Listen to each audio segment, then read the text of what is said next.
is the defensive champion.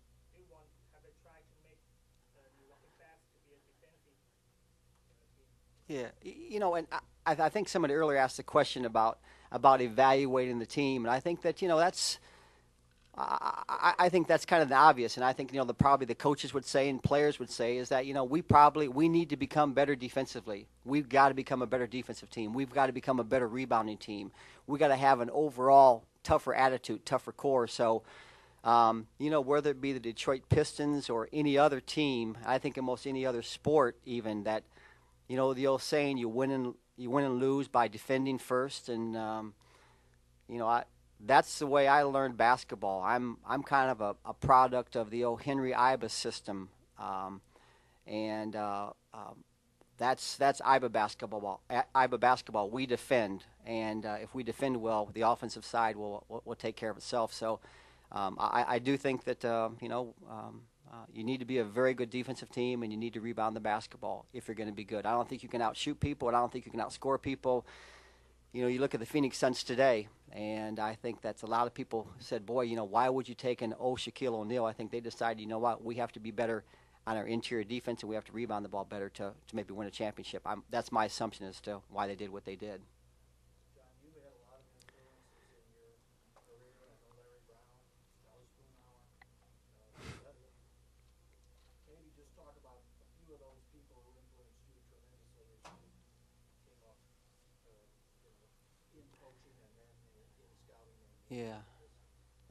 I have. I've had the chance to work under some really great people in this business. I've worked with Doug Collins, worked with Larry Brown, Charlie Spoonhour, who was a great college coach, Moiba, one of my mentors, Joe Dumars, especially now.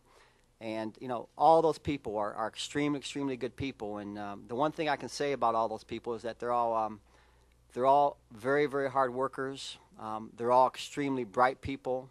And if I have people like that I've worked with saying anything like that about me, I would be very, very pleased. And um, I appreciate that.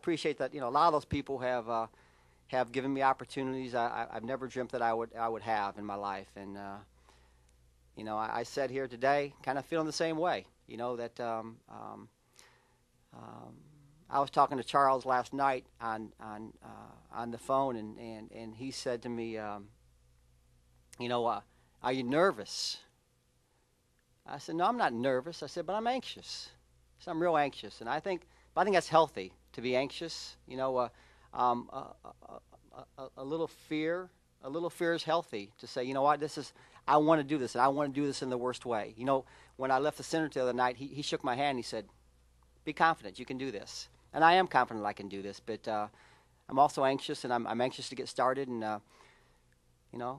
one goal only is to get this thing back to where it needs to be, and to put forth a good quality product on the floor. What's the old book? It's good to great. If we can put a good quality product on the floor, we'll get that next step. We'll become great, but we have to become competitive again first. That's kind of how Joe and I started the process. When he and I sat down 7 years ago, we looked up on the board in his office. It has every personnel person has a board like that, and they have the team rosters. And we went through each team, and we'd say, are we competitive with that team?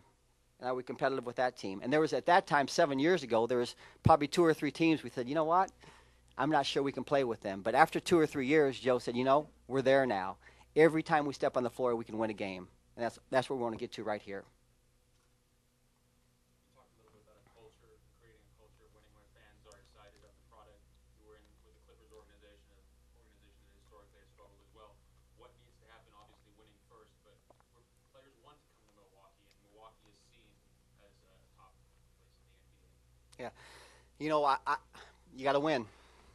You got to win to get that point. I mean, I can tell you, I've firsthand experience with that. We've had players kind of fall into our lap in Detroit recently. I mean, you get a call a few weeks ago from an agent, and he goes, "Hey, my guy Theo Ratliff might get bought out of his contract. Would you have an interest in a guy like Theo?" And we said we definitely would if that happens, if something like that occurs. And that's the result of winning. So, as far as the culture is concerned, I mean, it's got to change.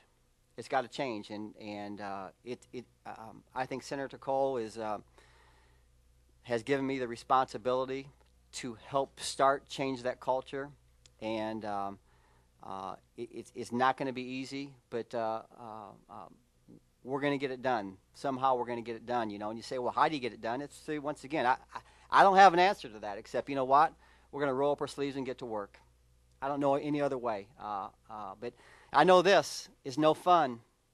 It's interesting. You can do it one or two ways. I always say, sometimes before a game, I'll talk to corporate sponsors in Detroit, and I'll say, it's no fun being here right now. I want you to know that because, we have one expectation is to get to the finals. That's the only thing that's on our mind right now. Anything else is not good enough. And right now, this isn't going to be fun. It's going to be a lot of hard work. But, nothing good comes easy. So we're gonna put forth the effort, and we're going to find a way to make this thing work.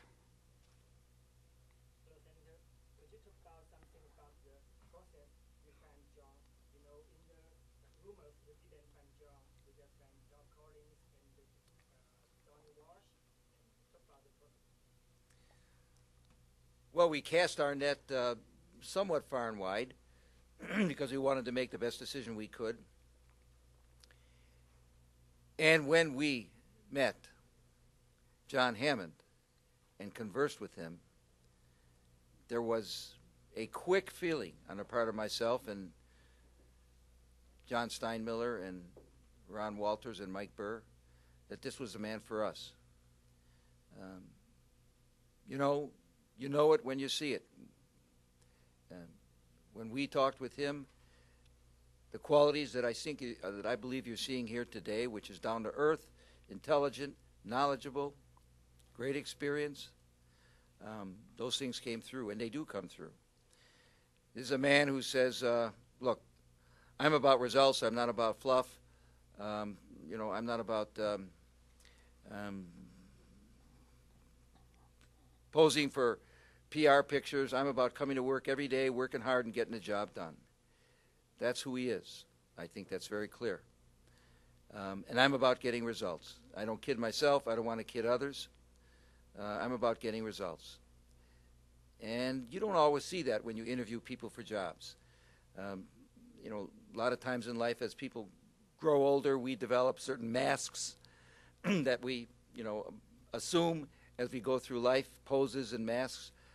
With John Hammond, there's a refreshing lack of that, and that came through. And that's why we met with him on Tuesday, and I quickly wanted to meet with him again on Thursday, because we had met the person that we felt was the right person to get us where we need to go, and to do it without trying to fool anybody. And I think that's what you've heard today. And that's how we decided, without virtually any delay after meeting him, that he was the person that we wanted to head up our operation.